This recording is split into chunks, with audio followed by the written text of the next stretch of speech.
We're hitting that seismic point in industry, entering into cookieless, as you've mentioned, which means people are having to focus on their MarTech, their data, how they're collecting it.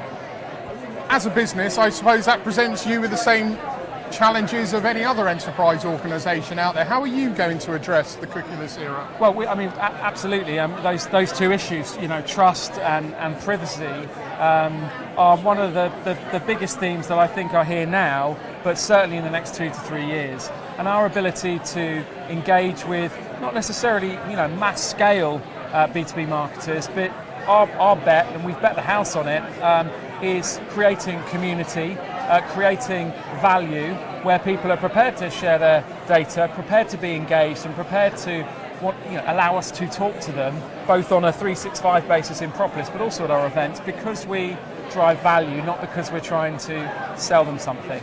And I think the challenge that a lot of businesses have got is that the old spray and pray methods, not that everyone does that, we're far more targeted, there's a lot more sophistication in B2B marketing, but I think people are going to have to really rethink how they approach potential prospects on a larger scale. It's going to have to be far more thoughtful and targeted, and we think our best bet with that, and in the same breath serving the community, is by creating a 365 community or an ecosystem, if you like, where we bring together people in real life, but then hold on to those conversations through the course of the year through Propolis. I know there's about a month to go on the co-created report that's underway, but there's been some really interesting statistics coming out of it. For example, 64% of participants saying they're unaware of the cookieless era that we're going into. Statistics like that just underline how, I don't want to use this word in a detrimental fashion, but industry's kind of ignorant to this bigger problem that's coming their way. How important is it that we make sure industry peers are having the right conversations, not being scaremongered now, but realising that there's a seismic moment coming their way? I've seen the phrase cookie apocalypse. I don't think it's going to be an apocalypse, but I do think there are going to be some difficult conversations for marketers to have in their organisations if they don't get prepared for this. It's one of those issues. It's not sexy like brand, it's not exciting like ABM and targeting. It's one of those hygiene factors, one of those fundamental infrastructural pieces that, all right, it's not sexy, it's not where you really, a lot of people, brand marketers, people leading B2B marketing functions really want to spend their time, but if they don't, it is going to come back and burn everybody, because effectiveness is going to go through the floor, and it's already very, very challenging.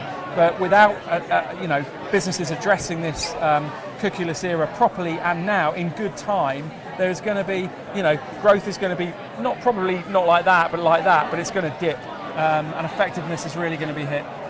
I think that we had the latest Google delay earlier in the year. The people far more educated than I are saying maybe spring next year we might be moving to the point of Google becoming cookieless.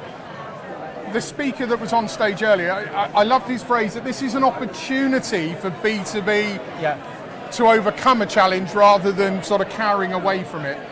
I would completely agree, and I think scaremongering is not helpful, as you've rightly said. But seeing things through the lens of opportunity is really important, and I think the timing interesting. It slipped. Is it going to be Q1 2020? It doesn't matter. It doesn't matter. It is coming.